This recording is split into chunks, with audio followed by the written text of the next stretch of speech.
Hello everyone, welcome back to the channel. अगर आप अपना टैक्स सेव करना चाहते हैं तो इसके लिए काफ़ी सारे इन्वेस्टमेंट ऑप्शंस हैं और 80C के अलावा कई सारे ऐसे सेक्शंस हैं जिसमें कि इन्वेस्टमेंट करके हम बहुत सारा टैक्स सेव कर सकते हैं। आमतौर पर हम देखते हैं कि लोगों को सिर्फ 80C के बारे में पता है। 80C में 1.5 लाख रुपए तक का हमें डिडक्शन मिलता है। तो 80C में लोग इन्वेस्टमेंट करते हैं और बाकी के सेक्शंस को इग्नोर कर देते हैं। आज के वीडियो में हम 80C की बात नहीं कर रहे हैं। 80C के अलावा आपके पास क्या क्या ऑप्शंस हैं जिनमें आप इन्वेस्टमेंट करके अपना टैक्स सेव कर सकते हैं। असेसमेंट ईयर 24-25 की इनकम टैक्स रिटर्न फाइल करने के लिए अगर आप इन्वेस्टमेंट करना चाहते हैं तो उसकी जो लास्ट डेट होगी वो है 31 मार्च 2024। अगर आप इन्वेस्टमेंट पॉइंट ऑफ व्यू से 80C में इन्वेस्ट कर रहे हैं तो बहुत अच्छी बात है, लेकिन अगर आप टैक्स सेव करने के लिए 80C में 1.5 लाख से ज़्यादा इन्वेस्ट कर रहे हैं तो वो पैसा आपका वेस्ट हो जाता है। बजाय इसके आप उसे अदर सेक्शंस में यूज़ कर सकते हैं जिससे कि आपका टैक्स सेव हो सके और आपको इनकम टैक्स के अदर सेक्शंस का भी बेनिफिट यहाँ पर मिल सके। इन्वेस्टमेंट करने का भी एक सिस्टमैटिक वे होता है। ऐसा नहीं है कि हमें सारा पैसा एफडी में डाल देना है या हमें अपना सारा पैसा म्यूचुअल फंड्स में लगा देना है। किस तरह से इन्वेस्टमेंट करना चाहिए वीडियो के एंड में उसे डिस्कस करेंगे। सबसे पहले आइए स्टार्ट करते हैं वीडियो और देखते हैं कि 80C के अलावा हमारे पास कौन कौन से ऑप्शंस अवेलेबल हैं जो हमारा टैक्स सेव कर सकते हैं। तो इसमें सबसे पहले आता है होम लोन। होम लोन का इंटरेस्ट पोर्शन और होम लोन का प्रिंसिपल पोर्शन दोनों पर ही हमें इनकम टैक्स में डिडक्शन मिलता है। जो प्रिंसिपल पोर्शन है वो तो 80C में चला जाता है, लेकिन जो इंटरेस्ट पोर्शन है उसका डिडक्शन हमें सेक्शन 24B में मिलता है, इनकम फ्रॉम हाउस प्रॉपर्टी के हेड में। होम लोन के जो इनिशियल ईयर्स होते हैं उनमें हमारा प्रिंसिपल अमाउंट कम होता है और इंटरेस्ट पोर्शन ज़्यादा होता है। इस वजह से हमें काफ़ी सारा डिडक्शन यहाँ पे मिलता है और हमारा काफ़ी सारा टैक्स यहाँ पर सेव हो जाता है। तो होम लोन एक बहुत अच्छा ऑप्शन है। अगर आपने अभी तक अपने लिए घर नहीं लिया है तो होम लोन का बेनिफिट ज़रूर लें और यहाँ पर अपना टैक्स सेव करें। इसके बाद जो दूसरा ऑप्शन हमें मिलता है वो है मेडिकल इंश्योरेंस। सेक्शन 80D में हम मेडिकल इंश्योरेंस क्लेम करते हैं और हमारे देश में दो ही इंडस्ट्री ऐसी हैं जिनमें कि बहुत पैसा लगता है। पहला है एजुकेशन और दूसरा है मेडिकल। अगर आपने अभी तक कोई भी मेडिकल इंश्योरेंस पॉलिसी नहीं ली है तो एक पॉलिसी आप ज़रूर लें। यहाँ पर हमें सेक्शन 80D में 25,000 रुपीज़ तक का डिडक्शन मिल जाता है जो भी प्रीमियम अमाउंट हम पे करते हैं। मेडिकल इंश्योरेंस लेने पर हमें डबल बेनिफिट होता है। पहला तो कि हमें इनकम टैक्स में रिडक्शन मिल जाता है और दूसरा, अगर हमें कोई सर्जरी करवानी पड़ती है या कोई मिस हैपनिंग हो जाती है तो उसका इंश्योरेंस कवर भी हमें पॉलिसी से मिल जाता है। इसके बाद आता है preventive health checkup. Again section 80D है ये। प्रिवेंटिव हेल्थ चेकअप में अगर आपने ड्यूरिंग द ईयर कोई भी लैब टेस्ट करवाया है, कोई ब्लड टेस्ट करवाया है या किसी स्कीम में आपने कोई पेमेंट किया प्रिवेंटिव हेल्थ चेकअप के नाम से, आजकल सारे हॉस्पिटल्स में स्कीम भी चलती हैं, तो उसका डिडक्शन आप यहाँ पर क्लेम कर सकते हैं।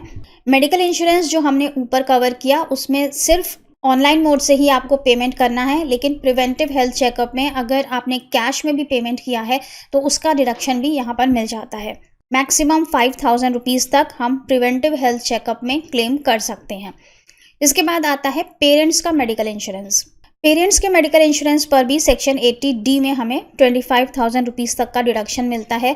अगेन पेमेंट ऑनलाइन मोड से होना चाहिए। अपनी फैमिली और अपने पेरेंट्स के लिए एक मेडिकल इंश्योरेंस ज़रूर लेकर रखिए जो कि हमारे काफ़ी काम आता है। इसके बाद आता है सीनियर सिटीजन पेरेंट्स का medical expenditure. Again section 80D है और यहाँ पर डिडक्शन सिर्फ सीनियर सिटीजन पेरेंट्स के लिए ही मिलता है।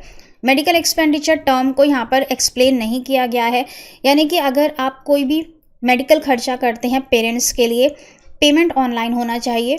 कोई आपने छोटा मोटा ऑपरेशन करवाया हो, सर्जरी करवाई हो, कैटरेक्ट ऑपरेशन करवाया हो या कोई भी मेडिकल एक्सपेंडिचर हो, दवाइयों के बिल्स हों, पेमेंट ऑनलाइन होना चाहिए। यहाँ पर आप 50,000 रुपीज़ तक का डिडक्शन क्लेम कर सकते हैं सीनियर सिटीजन पेरेंट्स के लिए। वैसे तो मेडिकल एक्सपेंडिचर के लिए सेक्शन 80DD और 80DDB भी हैं, लेकिन यहाँ पर स्पेसिफाई किया हुआ है कि कौन कौन सी डिजीज़ेस यहाँ पे कवर होंगी। लेकिन मेडिकल एक्सपेंडिचर में 50,000 रुपीज़ तक का डिडक्शन है और यहाँ पर स्पेसिफाई नहीं किया गया है कि कौन सी डिजीज़ेस का डिडक्शन यहाँ पर लिया जाएगा। तो section 80D medical expenditure senior citizen parents के लिए, यहाँ पर आप कोई भी छोटा मोटा खर्चा जो आपने ऑनलाइन पेमेंट के थ्रू किया हो वो आप यहाँ पर क्लेम कर सकते हैं और डिडक्शन 50,000 रुपये का मिल जाता है। इसके बाद सेक्शन 80DD और सेक्शन 80DD-B हैं।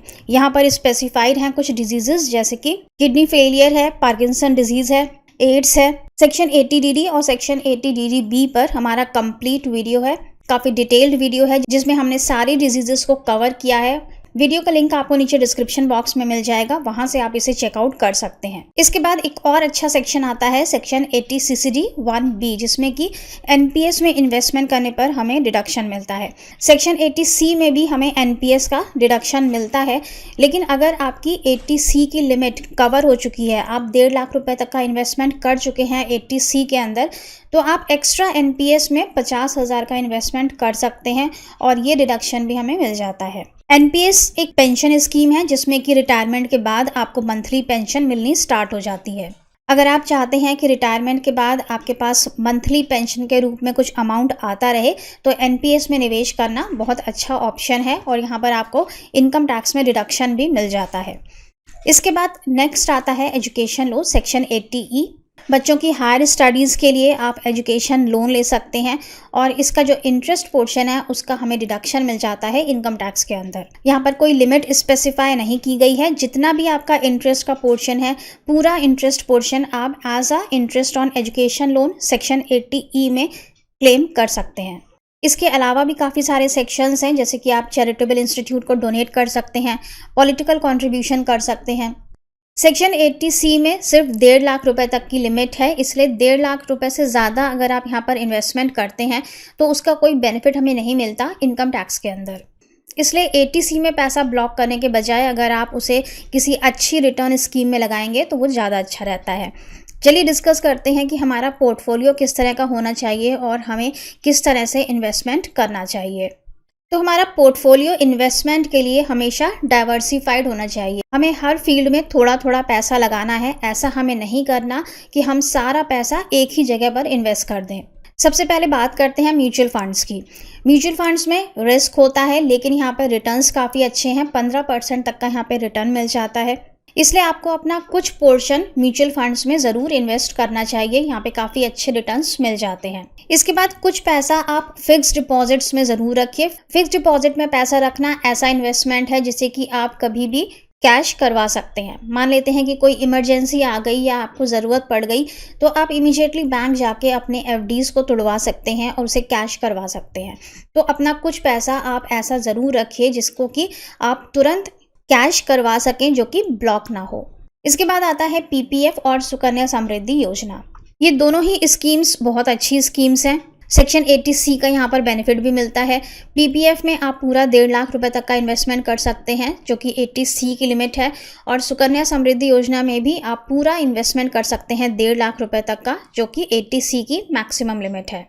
ये दोनों ही स्कीम्स लॉन्ग टर्म स्कीम्स हैं। पीपीएफ का इन्वेस्टमेंट 15 साल का होता है जबकि सुकन्या समृद्धि योजना का इन्वेस्टमेंट 21 साल का होता है। लेकिन यहाँ पे रिटर्न्स काफ़ी अच्छे हैं, साथ ही ये EEE कैटेगरी में आता है, यानी कि इसमें इन्वेस्टमेंट करने पर हमें डिडक्शन भी मिलता है, इसका इंटरेस्ट एग्जेम्प्ट है, कोई टैक्स नहीं लगता, और साथ ही मैच्योरिटी पर जो हमें अमाउंट मिलता है वो भी टैक्स फ्री है। तो EEE कैटेगरी में ये आता है। रिटर्न्स अच्छे हैं, साथ ही आपका पैसा यहाँ पर सेफ भी है क्योंकि गवर्नमेंट बैकअप है यहाँ पर।